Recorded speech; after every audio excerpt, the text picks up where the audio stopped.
মাথাভাঙ্গা তৃণমূলের দলীয় কার্যালয়ে দুষ্কৃতীদের তাণ্ডব। মাথাভাঙ্গা শহর সংলগ্ন হাজরাহাট 2 নম্বর গ্রাম পঞ্চায়েতের কান্দর মোড় এলাকায় তৃণমূল কংগ্রেসের দলীয় কার্যালয়ে ভাঙচুর করা সহ দলীয় ফ্লেক্স ছিঁড়ে ফেলা এবং মমতা বন্দ্যোপাধ্যায়ের ছবি ছিঁড়ে ফেলার ঘটনাকে ঘিরে ব্যাপক চাঞ্চল্য ছড়িয়ে পড়ে শনিবার সকালে কান্দুরা মোড় এলাকায়। পার্টি অফিসের ভেতরে থাকা টিভিও ভেঙে ফেলা হয়েছে। এলাকায় উত্তেজনা খবর পেয়ে ঘটনাস্থলে পৌঁছয় মাথাভাঙ্গা থানার পুলিশ। পার্টি অফিসে ভাঙচুর করা ফ্লেক্স ফেস্টুন ছেঁড়ার সঙ্গে যুক্ত দুষ্কৃতীদের গ্রেফতারের দাবিতে শহর সংলগ্ন কান্দুরা মোড়ে পথ অবরোধে সামিল হয় তৃণমূল নেতাকর্মীরা।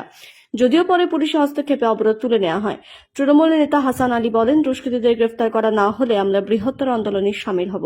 পরিস্থিতি সামাল দিতে বিশাল পুলিশ বাহিনী ঘটনাস্থলে রয়েছে। বর্তমানে পুলিশের উপস্থিতিতে পরিস্থিতি স্বাভাবিক রয়েছে।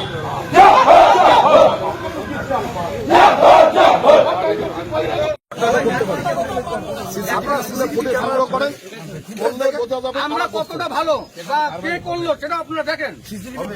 আমরা চাইতেছি অবিলম্বে করতে হবে।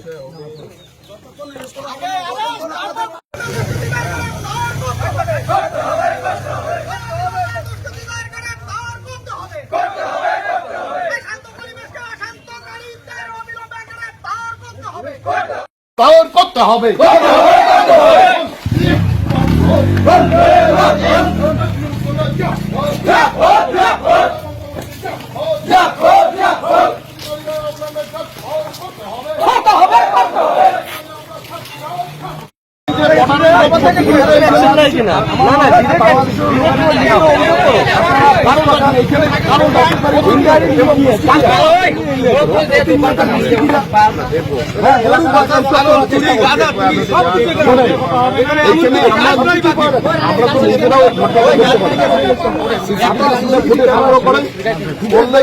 আমরা কতটা ভালো বা কে করলো সেটা আপনারা দেখেন।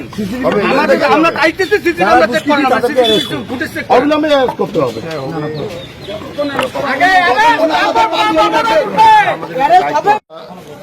10টার সময় আমাদের ছেলেরা পার্টি অফিসটা বন্ধ করে চলে গেছে। তারপরে ভোরবেলা যারা পথ চলতি মানুষ, এই রাস্তা দিয়ে ভোরবেলা প্রচুর মানুষ হাঁটাচলা করে, তো তারা দেখতে পায় যে পার্টি অফিসটা ভাঙা, টিভিটা বাইরে পড়ে আছে, মমতা ব্যানার্জির পোস্টার ছেঁড়া, তারপরে ঝাপগুলো সব ভেঙে দিয়েছে। হ্যাঁ, চেয়ার ভিতরে ছিল, সেই চেয়ারগুলো চুরি হয়ে গেছে। তো আমার মনে হয় যে দুষ্কৃতিকারীরা এই ঘটনাগুলো করেছে। ঠিক আছে, সেই জন্য আমরা প্রশাসন এখানে এসে প্রশাসনের কাছে আমরা দাবি জানাচ্ছি যে অবিলম্বে এখানে সিসিটিভি অনেক আছে, সেই সিসিটিভি ফুটেজ সংগ্রহ করে যারা দুষ্কৃতিরা এই ঘটনা করেছে তাদেরকে গ্রেপ্তার করতে হবে। এই যে ঘটনা, তার প্রতিবাদে আপনারা? হ্যাঁ, আমরা মিছিল করব। আর মিছিল করার পর যদি প্রশাসন যদি সিসিটিভি দেখে এখনই গ্রেপ্তার না করে, তাহলে আমরা বৃহত্তর আন্দোলনের নাম। কি নাম আপনার? আমার নাম হাসিম আলী, আমি 1B ব্লক তৃণমূল কংগ্রেসের সহসভাপতি। প্রশাসনিক হাজরা 2 গ্রাম পঞ্চায়েত।